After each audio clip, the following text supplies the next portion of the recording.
legalizing recreational use of cannabis nationwide, and with President Trump signing the Farm Bill into law, ultimately legalizing the cultivation of hemp in the United States, and with Big Tobacco and Big Pharma hedging their bets and investing billions into the industry, it should be a golden age for green stocks.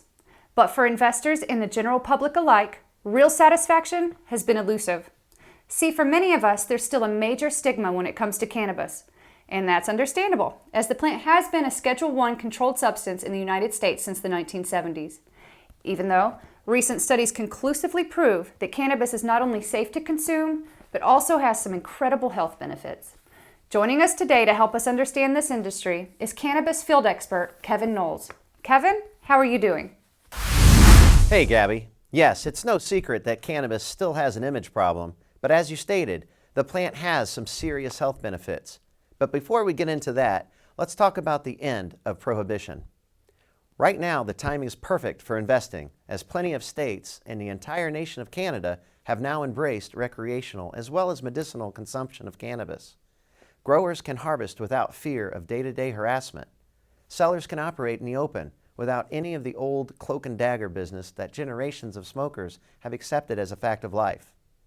Among other uses, cannabis is a cash crop for two unique reasons.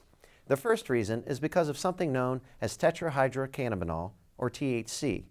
And the second reason is because of cannabidiol, or CBD, which are the two primary cannabinoids that occur naturally in the cannabis sativa plant.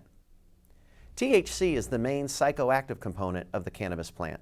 In other words, THC is the primary agent responsible for creating the high associated with recreational cannabis use. And CBD is one of the most critical cannabinoids contained in the cannabis plant. It exists both in agricultural hemp, which is now legal to cultivate in the United States, and it also exists in medical cannabis. While cannabinoids are present within several plants in nature, cannabis is the only plant known to contain CBD. A slight variance in chemical makeup causes THC to create a psychoactive effect, while CBD does not. This fact means that when you ingest CBD for medical purposes, you will more likely experience a relief of your unwanted discomfort with little or no noticeable effect on your cognitive abilities. Because of this, CBD oil is not a controlled substance, meaning you can consume CBD oil and operate heavy machinery. With the list of CBD and THC benefits ever growing, and with recreational sales on the rise as more and more governments end the prohibition, we are looking at an industry that's ripe for explosive growth. A report by Hemp Business Journal, an industry market research publication, projects that the CBD market will reach $2.1 billion by 2020. That's compared to just $202 million last year. Hemp products are growing mainstream, but that's really only a portion of the entire cannabis industry. Legal cannabis is projected to be a legal $57 billion industry by the year 2027. And in the U.S. alone, if you include both legal and black market, the demand for recreational marijuana is estimated to be between $50 and $55 billion, right now putting it ahead of video games and firearms, and with $30 billion of overtaking cigarettes. And finally, with the opioid crisis in full swing, medical marijuana has already proven to be a successful tool to fight opioid addiction and is expected to outright replace those more highly addictive and deadly pain reducers, and the opioid industry has taken notice. The opioid industry was valued at $22.96 billion in 2016, and with President Trump taking aim at correcting the opioid epidemic, cannabis could be capable of potentially reinventing how we treat chronic pain. With your understanding, how is the cannabis industry playing out, and what are investors looking for when it comes to successful pot plays? Right now, there's two things on the mind of those looking to take advantage of the green wave. The first reason is simple: science. As already stated, studies have indicated that CBD oil has a number of therapeutic benefits and that it serves as an antioxidant and neuroprotective. Health and wellness is a growing $3.72 trillion industry, and CBD oil has found its home there as the next big health-related must-have for 2019. On the other hand, in terms of recent legalization in Canada, it's a fact that recreational marijuana sales have been hampered by massive supply shortages. According to MarketWatch, officials and retailers in 8 of Canada's 10 provinces all said that they are receiving only small portions of the product that they have ordered. One of the provinces, British Columbia, said supply issues aren't expected to be resolved for 6 to 18 months, based on discussions with licensed pot producers. To be fair, almost overnight, a whole industry has evolved from a completely off-the-books cottage underground to an enterprise generating $10 billion a year and growing so fast the licensed suppliers just can't keep up with demand. As a result, we just can't trust that Big Cannabis has the know-how to deliver on the promises that they made to their investors. Back to you, Gabby. All right, thank you for that, Kevin. And now that we have an understanding of the cannabis business, let's find out how to capitalize on this opportunity. Joining us today is our resident analyst, Justin Hart, to tell us which pot stocks he's high on. Hey, Justin, how are you doing? Thanks, Gabby. Well, Gabby, as Kevin pointed out, savvy investors are on the lookout for cannabis plays that are uniquely positioned to capitalize on the enormous potential that this industry has to offer.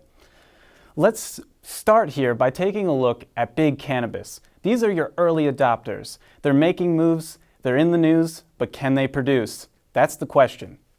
It's important to remember that most cannabis markets are in their early stages, but for many of these early adopters, they're having a hard time cultivating the product. Take, for example, Canopy Growth. Earlier in 2018, it was reported that Canopy Growth, one of Canada's largest cannabis companies, experienced a total crop failure, resulting in millions of dollars in lost revenue. This furthered our belief that big-time businessmen don't make for good farmers. Let's also take a look at the crown jewel of the cannabis industry, Tilray. As of just a few weeks ago, Tilray was in the news twice. First, for striking a major deal with Budweiser parent Anheuser-Busch InBev to research cannabis-infused beverages, with both firms investing $50 million each to research potential beverage production. And they also struck a collaboration agreement with pharmaceutical company Sandoz AG. Tilray has products available in 12 countries and operations in Australia, New Zealand, Canada, Germany, Latin America, and Portugal. Those are great business deals, but I think that it's unlikely that they're going to be able to deliver on those deals. The company boasts a market cap of almost $7 billion, but they reported in Q3 that they only sold 1,600 kilograms of product. To put that into perspective, the average microgrower can grow about 500 kgs per year, and with an estimated 10 to 15,000 microgrowers in Canada right now, savvy investors are looking for companies that are able to tap into the potential of microgrowers at scale. Currently, about 90% of all cannabis sold in Canada is done so by microgrowers who are not affiliated with big business growers. Unfortunately, by and large, microgrowers are having a really hard time legally selling their product due to the strict regulations from the Canadian government. However, I found a pot play that has the right plan in place to tackle the shortage issue. Well, if it's such a great company, why hasn't anyone heard of it yet? Because the company hasn't gone public yet, Gabby. Pasha Brands is expected to be trading on the Canadian CSE within the next couple of weeks and has the potential to become a leader over the entire cannabis industry. But you won't hear about this one on CNBC just yet. For a while, it seemed as though no one had stopped to consider what had happened to the old school growers. You know, that whole gray market world didn't just vanish overnight when the map just started turning green. Those guys are still out there with proprietary niche brands built up over a decade's worth of word-of-mouth stealth marketing. I'm talking about premium products here, specially bred strains that deliver measurable, reliable proportions of active ingredients that a connoisseur would pay a premium price to experience. People who tried them back in the day complain about the quality gap when they compare the old school growers to the generic factory farm stuff on dispensary shelves today. What we're talking about here is basically the craft beer model. Cottage-level producers competing on quality, selling handcrafted experiences instead of these cookie-cutter commodities. Your margins are better because people are convinced to pay premium prices for premium products. Pasha provides the scale, and the growers stay crafty. Like the world of craft beer, it's an extremely fragmented market. Only one of the bigger guys might harvest about 1,000 kilograms a year and gross $2 to $3 million. Individually, they're nothing but a niche. Together, their output blows away everything that the publicly traded factory growers can ever hope to deliver. Pasha is going public with only a handful of craft producers on the books, but that's enough to immediately rank the company as the number 4 supplier on the planet, ahead of Wall Street darlings like Cronos and CanTrust. They sold 40% more product last quarter than Cronos and 80% more than CanTrust. Anyone smaller is in the dust, and even the true giants like Aurora are hardly 4 times bigger than what Pasha is at its current footprint. And these are multi-billion-dollar companies. If Canopy Growth is the green industry's gold standard for trading at about 7 times quarterly production, Pasha could be a $5 billion stock. Once the market does that math, Pasha would be a star even without the added advantages of its business model. These micro growers are relatively mature. They've had years to ramp up where they are now. Here's another way to express what Wall Street needs to wake up to now. Relative to production, pound for pound and dollar for dollar, Pasha at this price is like a shot at mighty Aurora under 20 cents, Canopy at 45 cents, Afria at below 50 cents. Would you fight for a seat at that table, knowing what you know about these stocks, what they can do, and how much growth is built into these expectations? That's what Pasha offers as the new kid on the block. Every farm Pasha adds to the network doesn't need money to get started. They don't need to find bank loans or sell shares. Capital costs are basically zero. If anything, as already stated, these operations tend to be cash magnets. Compare that to the big costs that the giants are facing just to spin up. Canopy is spending $115 million to go to Europe.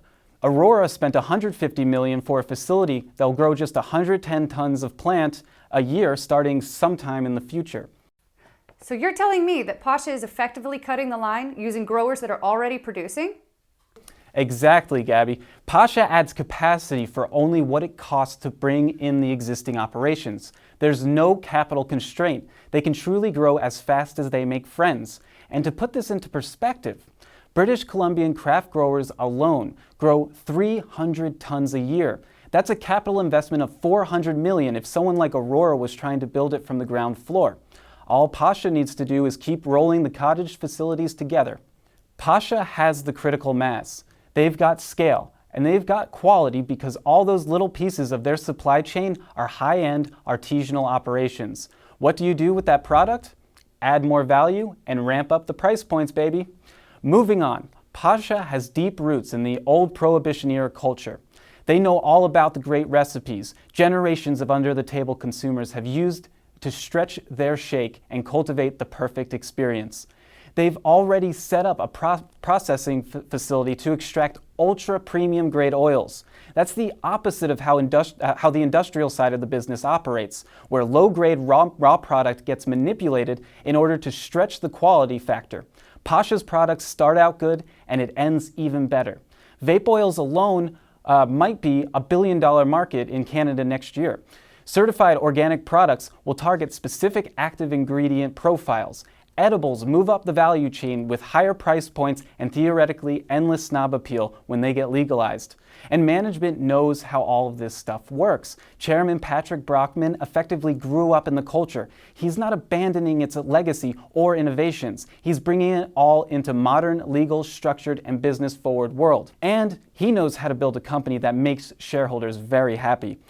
And this time, he's got Hugo Alves, who is a legend. Everyone in the business knows who Hugo is. Rosie Mondin, industry star, Scott Walters, pioneer. This is an all-star team that we're talking about here.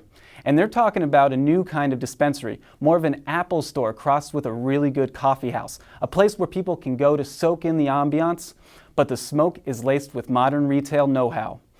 This is a huge innovation because the typical dispensary today is a bleak, bleak place. Dispensaries in Canada have the ambiance of a North Korean grocery store, only with less product. No chit-chat, not a lot of upsell, average revenue per square foot, $974, which is decent if your main comparison is high-end grocery or a low-rent drugstore. An Apple store, on the other hand, can bring in 5 times that amount of cash in the same time period. Now that's what should be expected. Whoa, whoa, whoa. Slow down, Justin. You don't actually think these dispensaries are going to outpace an Apple store, do you? Well, no, but even closing a bit of that gap could make Pasha stores just that much more competitive and lucrative.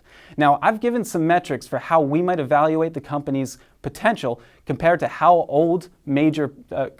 old major players. And Pasha really doesn't even compete in the same world as those industrial farmers. Pasha's got the old stuff, the good stuff, and the capacity that you don't have to invest $100 million into building a facility from the ground floor. The management team is top-notch. They've got big plans, and if this isn't the cozy, profoundly lucrative future of this industry, then frankly, I'm not sure what is.